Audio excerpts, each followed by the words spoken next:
श्री शिवाय नमस्तुभ्यम। छत्तीसगढ़ के वृद्धि विहार भारता चौक राजिम रोड कुरुद में गुरुजी पंडित प्रदीप मिश्रा जी के द्वारा गौरी शंकर शिव महापुराण कथा शुरू हो गई। ये 7 दिवसीय शिव महापुराण कथा है जो कि 16 मई से 22 मई 2024 तक आस्था चैनल और यूट्यूब के माध्यम से देखी जा सकती है। इसका प्रसारण दोपहर में 2 बजे से 5 बजे तक देखा जा सकता है।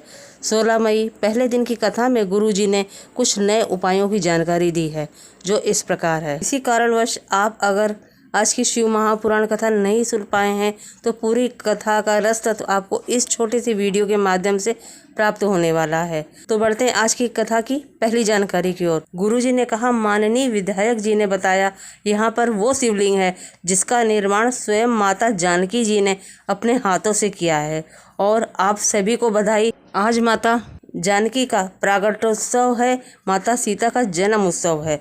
तो बढ़ते हैं आज की कथा की दूसरी जानकारी की ओर। जब हमारा स्वास्थ्य खराब हुआ, सर में चोट लगी, गुरुजी ने कहा, तब छत्तीसगढ़ के निवासियों ने भी देव महादेव की खूब सेवा करी और बाबा से प्रार्थना करी। मैं संपूर्ण देशवासियों और छत्तीसगढ़ के लोगों को धन्यवाद देता हूँ, साधुवाद देता हूँ जो हमारे अच्छे स्वास्थ्य के लिए पूजन अर्चन किया, अनुष्ठान किया। आपको बहुत बहुत धन्यवाद। तो बढ़ते हैं आज की कथा की तीसरी जानकारी की ओर। जब हम अपने मुख से षडाक्षर मंत्र ओम नमः शिवाय बोलते हैं तो केवल शिव जी को प्रणाम होता है, पर शिव पुराण की कथा कहती है जब हम अपने मुख से श्री शिवाय नमस्तुभ्यम कहते हैं तो केवल शिव जी को ही प्रणाम नहीं होता, वो प्रणाम गौरी शंकर को भी होता है। श्री मतलब माता होता है, श्री मतलब शक्ति होता है, श्री मतलब गौरी होता है, शिवाय मतलब शंकर। इसीलिए आपको श्री शिवाय नमस्तु बोलने को कहते हैं। मात्र इस शब्द को बोलने वाले के मुख का दर्शन कर लो, 1000 अश्वमेध यज्ञ का पुण्यफल हमें प्राप्त हो जाता है। तो बढ़ते हैं आज की कथा की चौथी जानकारी की ओर।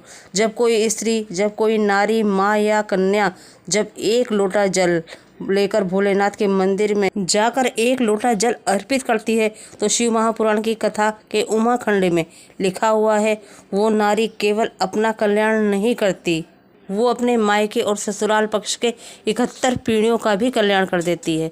तो बढ़ते हैं आज की कथा की 5वीं जानकारी की ओर। कुछ शब्द आपको अपने अंदर उतार कर रख लेना चाहिए, जैसे ओम नमः शिवाय, नमः शिवाय, हर हर महादेव, श्री शिवाय नमस्तुभ्यम, भोले भोले, महादेव महादेव महादेव। जैसा कि आपको लगे आपको तकलीफ़ आ रही है, कोई परेशानी आ रही है, कोई कष्ट आ रहा है, तो आपको इन शब्दों का उपयोग करना है, इन मंत्रों का उपयोग करना है। और ऐसा ज़रूरी नहीं जब मंदिर में आप जाओ तभी हर हर महादेव बोलना चाहिए, पूजा में बैठो तो भगवान का नाम लो, ऐसा नहीं है। शिव महापुराण की कथा कहती है जब आपको ज़रूरत हो तब आपके मुख से शिव नाम का उच्चारण होना चाहिए, शिव शिव शिव बोलना चाहिए, भोले भोले भोले बोलते रहना चाहिए। तो बढ़ते हैं आज की कथा की 6ठी जानकारी की ओर। कई लोग कहते हैं हम कौन सी मिट्टी का शिवलिंग बनाएं, हमें मिट्टी नहीं मिल रही है, या कौन सी मिट्टी का शिवलिंग बनाएं। तो इस पर गुरुजी ने कहा है आप भस्म का भी शिवलिंग बना सकते हैं, अर्थात आप गाय के गोबर के कंडे को जलाकर उसकी भस्म तैयार कर लें और इस भस्म से भी आप शिवलिंग का निर्माण कर सकते हैं। मतलब गाय जहाँ गोबर करती है वो सूख जाए तो उसको आप उठा लीजिए, उसको अच्छी तरह सुखा लीजिए, फिर उसको जलाकर उसकी भस्म तैयार कर लीजिए, फिर उस भस्म को छान कर उसका पार्थिव शिवलिंग निर्माण में प्रयोग कर सकते हैं। अब बढ़ते हैं कथा की 7वीं जानकारी की ओर। गुरुजी ने कहा, हमने पहले भी कहा है, जिस जिसको पता हो बता देना। हमने कहा था आप सिंदूर भरने के लिए पेंसिल, डंडी जिसका भी उपयोग करो, पर आपकी अलमारी में एक सिंदूरा अवश्य होना चाहिए। गुरुजी का सिंदूरा से तात्पर्य है लंबा, छोटा, गोल, ऐसा भी हो, लकड़ी का होना चाहिए और उसके अंदर सिंदूर रखा जाता है। सिंदूरदानी लकड़ी का होना चाहिए और उसे आप अपनी श्रृंगार की अलमारी में ज़रूर रखें। अब बढ़ते हैं आज की कथा की 8वीं जानकारी की ओर। जहाँ पति पत्नी में बहुत झगड़ा होता हो, दोनों में एक दूसरे के सामने ना आए, इतना क्रोध आता है कि एक दूसरे का मुख देखना भी पसंद ना करते हो, बहुत कलेश होता हो, तो पति पत्नी एक सिंदूरा शंकर भगवान के मंदिर में माता पार्वती से स्पर्श कराकर उसमें सिंदूर भरती है, उस सिंदूरा को अपनी अलमारी में रख लेती है। मतलब आपको सबसे पहले सिंदूरा ले जाना है शंकर भगवान को स्पर्श कराकर, फिर माता पार्वती को स्पर्श कराना है, उसके बाद उस सिंदूरा को अपने घर की श्रृंगार वाली अलमारी में रख देना है। भले ही वो सिंदूर मांग में भरे या ना भरे, या थोड़ा सा भर ले। आप प्रैक्टिकल करके ज़रूर देखना। 20 से 22 दिन में आप हमको पत्र लिखकर बताना, उससे आपके बीच में प्रेम बढ़ता है कि नहीं, कलेश दूर हुआ कि नहीं। अब हम आपको बता दें, आप इस उपाय को करना चाहते हैं तो आप इस उपाय को कभी भी किसी भी समय कर सकते हैं। आपको इस बात का ध्यान रखना है, भगवान शंकर के मंदिर में गौरी जी की मूर्ति होती है, उससे सिंदूरा को स्पर्श कराना है। सिंदूरा आपको भरा हुआ ले जाना है।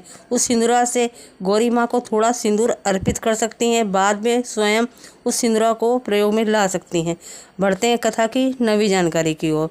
शंकर जी की आराधना करने वाली अर्धांगिनी या शंकर भगवान को जल चढ़ाने वाली नारी, चाहे बेटी हो या माता हो, चाहे बेटा हो, चाहे पुरुष हो, चाहे व्यक्ति हो, जो भी शिव मंदिर में रोज जल चढ़ाता है, अगर उसके साथ कुछ अहित होने वाला होता है तो 7 दिन पहले भोलेनाथ उसको कुछ ना कुछ संकेत दे देते हैं, तेरे साथ कुछ गलत होने वाला है। तो बढ़ते हैं आज की कथा की 10वीं जानकारी की ओर। शिव जी का एक नाम है मुक्तेश्वर।